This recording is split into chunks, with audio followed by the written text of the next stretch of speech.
pour saluer, pour célébrer un homme. C'est lui le promoteur de cette télévision. Monsieur Dieudonné Mvombala. Je le connais depuis. Quand il était essentiellement à la presse écrite. Quand il faisait la météo. Beaucoup de gens qui voient en vain à la télé ne savent pas les efforts qu'il a et les énergies qu'il a mises. C'est un passionné de la communication. Et à l'époque, avec sa presse, qui, n'est-ce pas, était le distributeur officiel des journaux, plusieurs années, M. Vin a occupé le top 5.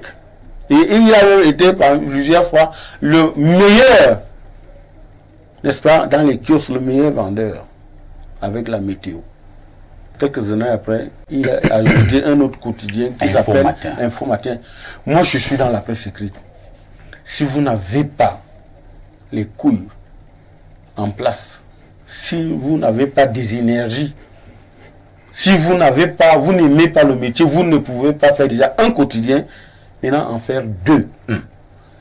D'accord? Vraiment, il est intéressant de saluer ces gens d'efforts. Maintenant, il est arrivé avec la télé, il a trouvé des gens qui étaient là. Aujourd'hui, les statistiques sont celles d'Isabelle Lallemand, qui est responsable du bouquet Afrique à Paris, confirmée par Paul Tamba, qui est le DG de Canal Afrique. C'est-à-dire sur les 22 pays. Canal Cameroun. Canal Cameroun qui est congolais. Il faut le dire parce que Tamba, c'est vrai, c'est beaucoup, c'est un nom qui existe, qui voyage dans tout le pays, dans toutes les régions du pays, mais Paul Tamba est DG Cameroun, n'est-ce pas, de Canal, il est congolais.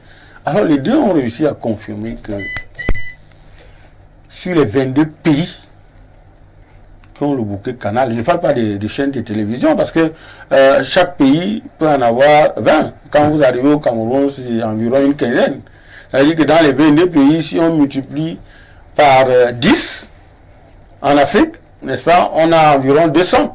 Mais qu'on vous dise que la chaîne de télévision Info TV est dans le top 3, il dit le top 3 des 22 pays de l'Afrique, il faut louer ça. Pourquoi? Parce que monsieur a parié sur la jeunesse. Je crois que ceux qui en parlent, n'est-ce pas, et qui gardent l'incohérence ou bien n'est-ce pas, la dichotomie entre la pratique et le fait, devraient venir, n'est-ce pas, voir en vain, qui leur montre comment il fait, quels sont les secrets. Et puis ce qui est extraordinaire, c'est que les gens qui nous regardent, n'est-ce pas, on pense que oui, top 3, ça veut dire qu'il y a une grande télévision.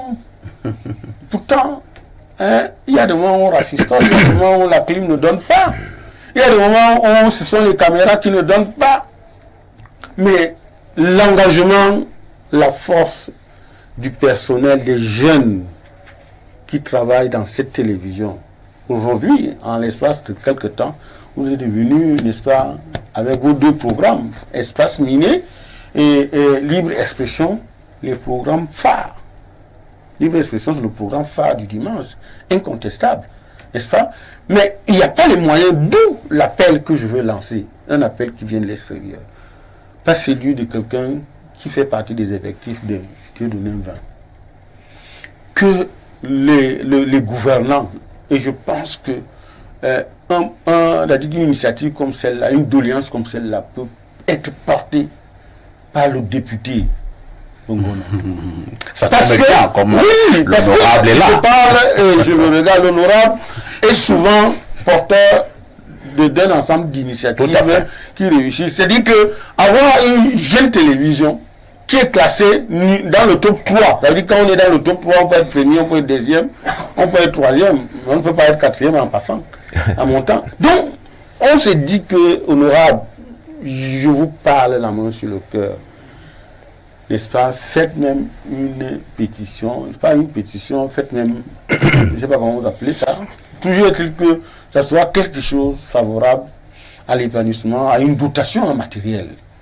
n'est-ce pas, de cette chaîne de télévision. Parce que si les autres, le regard extérieur, la positionne dans le top 1, 3, après avoir regardé ce qui se passe ailleurs, et qu'on arrive ici, qu'on découvre que sur le plan des infrastructures, cette chaîne de télévision suffoque, sur le plan des infrastructures, il y a problème, alors que sur le plan humain, la ressource humaine est pertinente, elle est valable, elle est qualifiée. Le gouvernement doit faire quelque chose au lieu de financer des éléphants blancs, au lieu de financer des projets qui ne sortent pas de terre, au lieu de financer un stade d'Olympique dont on attend encore la livraison. Je crois qu'il est important, n'est-ce pas, de mettre ça dans votre valise pour la prochaine session parlementaire. Monsieur honorable, je sais que vous le ferez.